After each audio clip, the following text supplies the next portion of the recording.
Hello, English learners. Welcome back to another great lesson here at English Pod. My name is Marco. And my name is Catherine. So, Marco, today we've got a little bit of an unusual lesson because we're talking about hypothetical situations. Right, we're talking about a unreal situation or something that may happen or may not happen. Okay, so you're going to hear all about this in today's dialogue. We're going to hear it a couple of times. When we come back, we'll be breaking it down for you so you know all about these great phrases and how to talk about not real situations with your friends.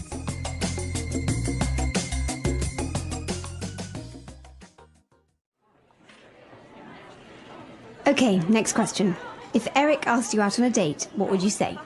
Duh, I would say yes. Eric is the most popular kid in school. Okay, my turn. What would you do if you won the lottery? Let's see. If I won the lottery, I would buy 2 tickets for a trip around the world. If you buy me a ticket, I'll go with you for sure. My dad would freak out if I even mention a trip like that. All right, this is a good one. What would your mom say if you told her that you're going to get married? If I told her that, she would faint and have me committed.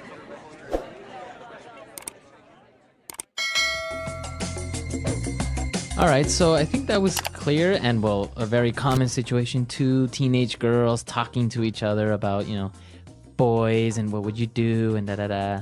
Guys do this too, so don't just put this on the girls, okay? I don't think we do it like this, though. No, but it's actually a very popular game in the car to play, the what if game. The what if game, Yeah. Exactly. And that's exactly the topic that we want to talk about today is the structure what if, which is actually called a conditional. All right, so conditional because the result, the thing that happens, depends on something else. Exactly. So let's actually take a look at the words in today's language takeaway before we talk about all this grammar stuff. Language takeaway. Okay, so we'll start out with some basic words. They were talking about guys, and she said if Eric asked you out. Right? So to ask somebody out. Okay, so this might be a little bit strange because you think, okay, to ask is to ask a question. But to ask out, it's a fixed phrase. It's something you say. These 2 words go together, right? So I want to ask someone out. It means I want to invite someone on a date. On a romantic date, usually. So yeah, I want to ask him out to dinner, or he asked me out to the movies. Now, if I didn't want to ask somebody out on a romantic date, what verb would you use? I'd say you could invite someone out, but then again, it's always a little bit, you can say invite for someone if you're going to ask them on a date too. So Yeah. I'd say to ask out is always romantic, and to invite can be romantic or just friends. Okay, so to ask somebody out. Now, they were talking about other situations. Maybe they would go on a trip or something. And she said, my dad would freak out. This is a great phrase, and this is something that I used a lot when I was a teenager. The word freak out? Freak out. So the verb to freak out means to be really angry or upset, or, it could be a good thing or a bad thing. But usually when we're talking about our parents, it's a bad thing. It's a bad thing. So they get angry, they start yelling at you. Yeah, so Freak out. Freak out means like overreact. All right. And the last word that we have on language takeaway today is committed. Well, let's look at the whole phrase. He says, she would have me committed. So this is actually being done to someone. Now, we did look at this word before, but basically for marriage, right? To commit to somebody, to promise.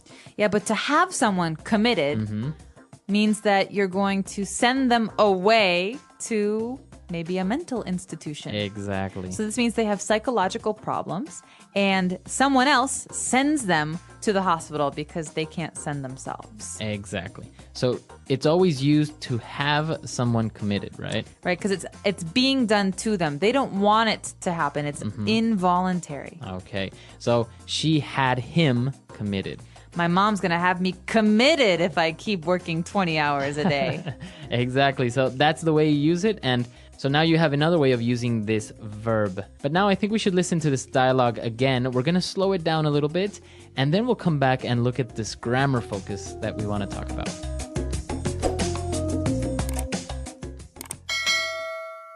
Okay, next question.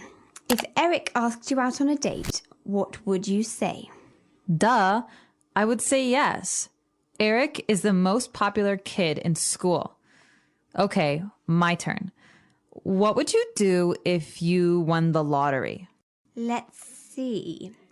If I won the lottery, I would buy 2 tickets for a trip around the world. If you buy me a ticket, I will go with you for sure. My dad would freak out if I even mention a trip like that. All right, this is a good one. What would your mom say if you told her you were going to get married? If I told her that, she would faint and have me committed. All right, so we understood all the vocab now. Now let's take a look at these unreal situations and what we were saying, the what if game. Right, so I think it's important to push these into 2 different categories, right? We have one kind where it's very unrealistic. It's probably not going to happen, that kind of situation. And the other one is a situation that could very well happen, something that's probably very common. Okay, so the first one we're going to talk about is very unrealistic situations, things that probably won't happen. Okay, so let's take a look at an example that we found in the dialogue. The most common one, and I think everybody gets asked this question, is if you won the lottery, what would you do? Okay, if you won the lottery. So this is a situation that's very uncommon, right? Not many people win the lottery. So we have to say, if you won the lottery. So we use this verb in the past tense. If you won the lottery, if this happened, what would you do? Right.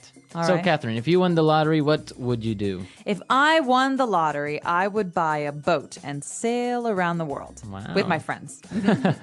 All right. So another example, again, using the same structure, right? The verb in the simple past tense, we would say, if you were stuck on an island with one other person, who would that be? All right. So if you were stuck on a desert island with one person, who would that person be? So Marco, I'm going to ask you, who would it be?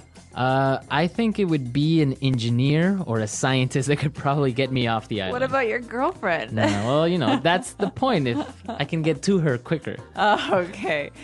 I would say maybe kind of romantic, but kind of not. So that's the first situation. We've got these situations like being stuck on an island, winning the lottery. These are very unlikely. But what about the other kind? But before we move on to that, you notice that we used the verb was. We didn't say if I was on an island. I said if I were, right? Or if you were. So this is the way that you use it in these conditionals. If I were you, or if you were president of the United States. Yeah, this is a rule. So this is a grammar rule. We're not going to describe why it happens because it's very, very complicated and you can look it up on our site, but we're going to describe how to use it. That's the most important. So we can say, for example, Marco, if I were you, I would dye my hair red. Why? I don't know. I think it would look cool. I don't think so. So if I were you, I would. Or if you were me, what would you do? Exactly. So we always use it like this, right? If you're going to use this conditional, always use were for the subject, never was. Right. So you can tell this very, very big grammar issue. A lot of English speakers make this mistake. Yes, very many. So, but now you know that you shouldn't make this mistake and you can speak properly. All right. So now that we've seen these semi-unreal situations, let's move on to something that's a little bit more probable that it may happen. Right, so we've got these situations that are common or likely. For example, in this lesson we hear, I will go with you for sure. So this is, if you buy me a ticket to travel, of course I will go with you. So if you buy, this is in the present tense. If you buy, then I will. Right. Right. So now you notice the difference. The verb is in the present, and then we use, instead of would, we use will. So again, I can say, if it rains tomorrow, I will stay home and watch TV all day. Okay, so think about this. Before we talked about going to desert islands. Now we're talking about rain and the weather. They're very, very different. The rain is very common. So we can say, if it rains tomorrow, I will need an umbrella. What about this? If we have lunch tomorrow, what will we eat? Okay, so we have lunch pretty much every day, right? Yeah, pretty much. So again, it's a situation that is very probable. So if we have lunch tomorrow, we will probably eat I don't know, pasta, I think. I'm Yeah. feeling like pasta tomorrow. Pasta, Yeah. some noodles. Yeah. All right, so Marco, let's take another listen to some of these phrases and try and figure out, while you're listening, which kind of conditional it is, first or the second. Example 1. If it's sunny today, we will go to the park. Example 2. I would get a divorce if I were you. Example 3. Mary will be very sad if Joe leaves. Example 4. We wouldn't be so late if Nick drove faster.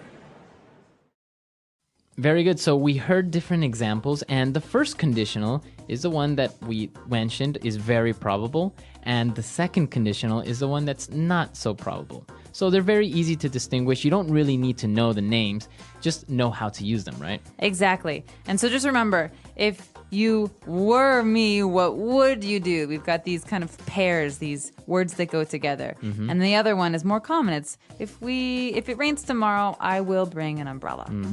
Perfect. So why don't we listen to this dialogue for the last time, just to kind of reinforce everything, and then we'll come back and talk a little bit more.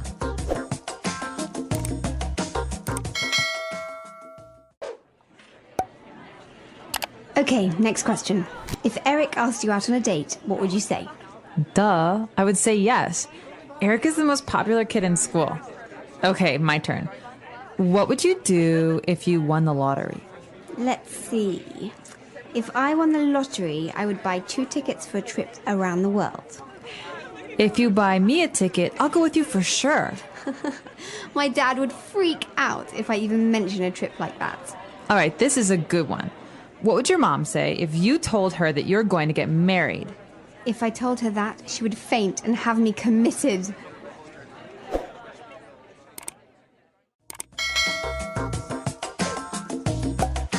So, Marco, if we talk any more about grammar, someone's going to have me committed. It is a little bit difficult to talk about grammar, especially on a podcast, because it's such a difficult topic and it's also kind of heavy, right? It is, but I'll tell you this. These are very, very common phrases. People use these all the time. We talk in hypotheticals very often. Yeah. So if you're asking for advice, for example, or if you're just playing a game in the car, you're going to encounter these, and it's very important to be able to know how to use them. So, and this is what we want to see now. Please come to our website at englishpod.com, and you have a million questions. You have a million hypotheticals that you can leave on our website. So let us know. Ask us the craziest, funniest, weirdest questions that you can, right? Exactly. And if you have questions about the stuff that we've been talking about, you're not really clear on some things, just ask us, because we're happy to answer your questions and give more examples on the website. All right. So we'll see you guys there. And until next time. Bye, everyone.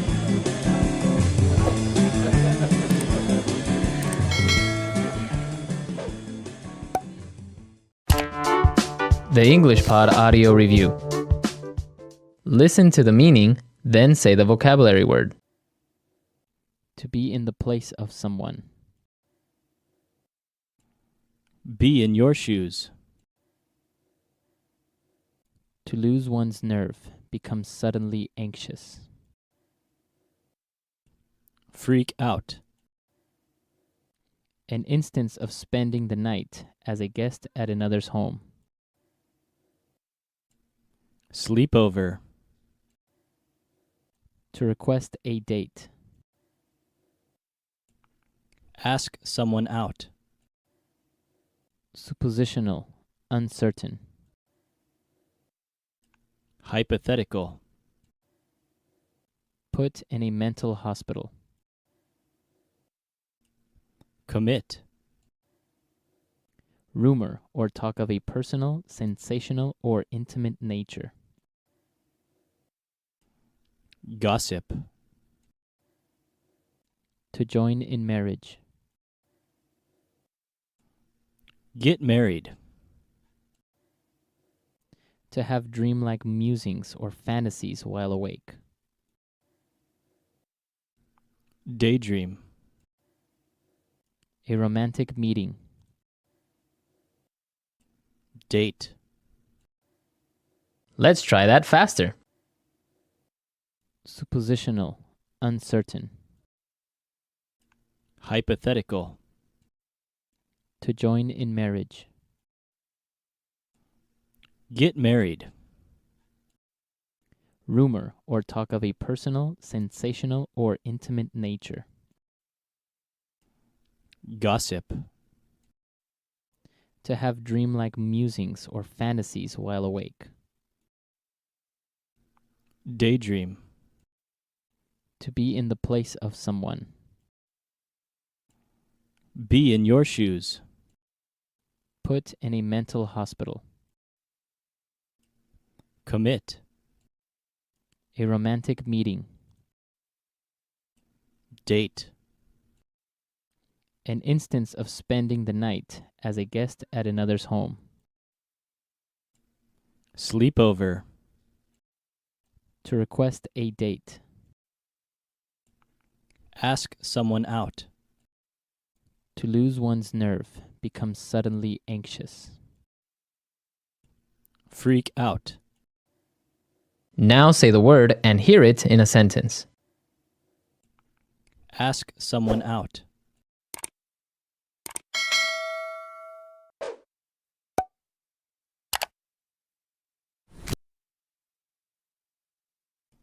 When asking someone out, choose your moment carefully and practice what you might say in advance so that you don't appear tongue-tied. Ask someone out.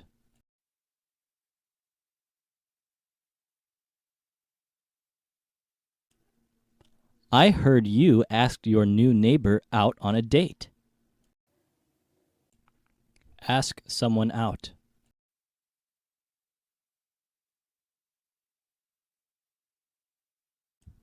I really want to ask Jeff out, but what if he says no? Freak out.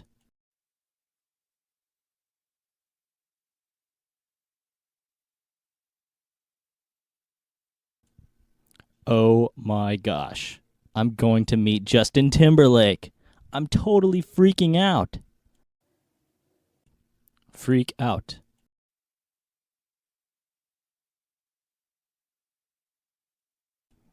Why did you freak out when I told you I'd be late for dinner? Freak out.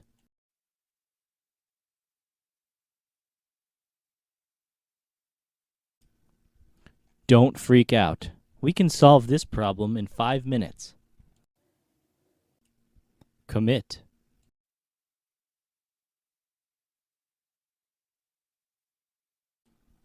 The judge had him committed to a mental institution.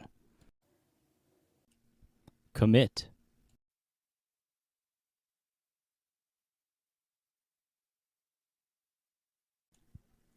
If you get committed to an asylum, can you eventually get out? Commit.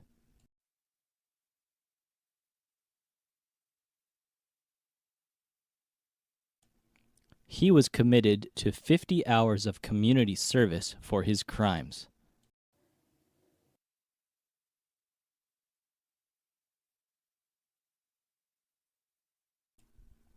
If I won $1 million, I would buy you a diamond ring.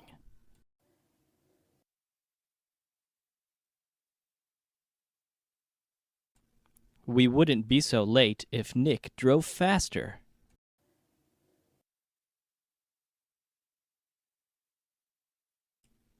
I would get a divorce if I were you.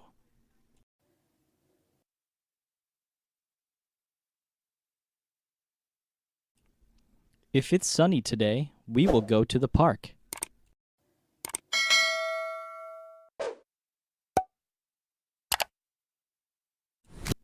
If you study hard, you will pass the test.